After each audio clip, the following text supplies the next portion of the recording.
ભાગ 10 સુખ દુઃખ. મૌન બનીને ઊભેલી દેવિકાએ પોતાની આંખના ખૂણે આવેલા પાણીના એ ટપકાને હિંમતપૂર્વક હટાવી દીધું. દેવિકા વિચારોમાંથી બહાર નીકળીને બોલી, મને ખુશી છે કે તમે મારી સાથે તમારું દુઃખ વેચી શક્યા. હું પણ એ દુઃખથી ટેવાયેલી છું. હું માં શબ્દ બોલતા શીખી જ હતી ત્યાં જ મારી માં મને છોડીને જતી રહી. ત્યારે મને સુખ દુઃખની કંઈ સમજ નહોતી. પણ જ્યારે હું 8 વર્ષની હતી ને પપ્પા પણ મને મૂકીને જતા રહ્યા, ત્યારે બધા કહેતા કે પપ્પા કાલ આવી જશે દેવિકા. તો હું રાહ જોતી, પણ મારા માટે કાલ આવ્યો જ નહીં. ને હું જેમ મોટી થતી ગઈ એમાં દુઃખ શબ્દ પણ આકરો બનતો ગયો. એકવાર મેં મારા દાદાને પૂછ્યું કે દાદા, ખુશી, આનંદ, સુખ આ અનુભવોનું અસ્તિત્વ ક્યાં છે? ત્યારે દાદાએ જવાબ આપ્યો કે મેં આ બધાનો અનુભવ કરેલો છે.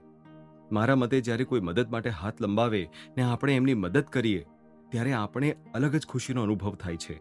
અને જ્યારે કોઈ વ્યક્તિ પોતાના સપના પૂરા કરવા સક્ષમ નથી ત્યારે કોઈ તેને પાંખ આપી દે અને તનતોડ મહેનત કરીને ઉડતા શીખી જાય ને એ આકાશમાં ઉડે ત્યારે એને સફળ જોઈને અનુભવાય એ આનંદ. અને આ બંનેને અનુભવવું જ મારા માટે તો સુખ છે. ત્યારે જ મેં નક્કી કરી લીધું કે આટલા દુઃખ જોયા પછી હું આ સુખ સુધી પહોંચીને જ રહીશ. ને આ લક્ષ્યને પૂરું કરવા માટે મારા દાદાએ એની અઢળક સંપત્તિ મને સોંપી દીધી. જે કાર્ય કરીને મારા દાદાને સુખ અનુભવાય છે તે કાર્યને મેં મારું લક્ષ્ય બનાવી દીધું અને હું પણ એ સુખ અનુભવી શકી. હવે મારા માટે આ જ સુખ છે.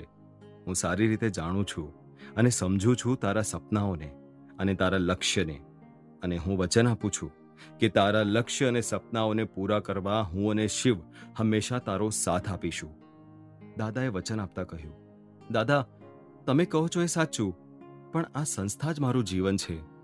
દેવિકાએ પોતાના શબ્દો પર વચન આપ્યો, બેટા, જ્યારે આપણે બજારમાં 5 રૂપિયા લઈને નીકળીએ છીએ અને ત્યાં કોઈ 10 રૂપિયાની વસ્તુ આપણને ગમી જાય છે ત્યારે આપણે દોડીને ઘરેથી બીજા 5 રૂપિયા લેવા જઈએ છીએ અને એ ગમતી વસ્તુ ખરીદીએ છીએ. પાઠક ગ્રુપ તારા માટે એ જ ઘર છે. જ્યારે પણ તને સહારાની જરૂર હશે એ તારી સાથે હશે, તારા સપનાઓ પૂરા કરશે. અને મેં સાંભળ્યું છે કે તારી આ સંસ્થા કોઈ સામેથી મદદ લઈને આવે તો જ સ્વીકારે છે. હા દાદાજી, મારું માનવું છે કે કોઈ હાથ લંબાવે તે પહેલા જ મદદ કરી દેવી એ જ સાચી માણસાઈ છે. તો હું પણ એ જ વિચાર સાથે આવ્યો છું. તને અને શિવ બંનેને ક્યારેક તો કોઈ ખાસની જરૂર પડશે જ, તો અત્યારે જ તમને એકબીજાના સાથી બનવામાં શું વાંધો છે? તું તારા પહેલા સંસ્થાનો વિચારતી હોય તો શિવ સાથેના લગ્ન પછી પાઠક ગ્રુપ આ સંસ્થાનો એ પાયો બની જશે જેની ઇમારત આસમાનને આંબશે. અશોકભાઈ આત્મવિશ્વાસ સાથે બોલ્યા કે જેને દેવિકાને વિચાર કરવા પર મજબૂર કરી દીધી.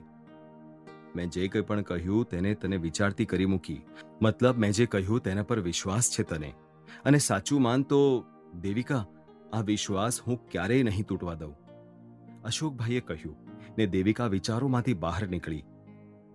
મને તમારા પર વિશ્વાસ છે દાદાજી, અને તમે જે કહ્યું એના વિશે હું જરૂર વિચારીશ. સાચે બેટા, હું તારો આ ઉપકાર ક્યારેય નહીં ભૂલું. અશોકભાઈએ ખુશ થતા બોલી ઉઠ્યા, પણ દાદા, હજુ મેં હા નથી. બેટા, તારી હાથ છે. મારે નકારાત્મક કંઈક વિચારવું જ નથી. હું બહુ ખુશ છું, મને ખુશ રહેવા દે. અશોકભાઈ દેવિકાને વચ્ચે જ અટકાવી ખુશ થતા થતા બોલ્યા અને ખુશ થતા થતા જ જતા રહ્યા.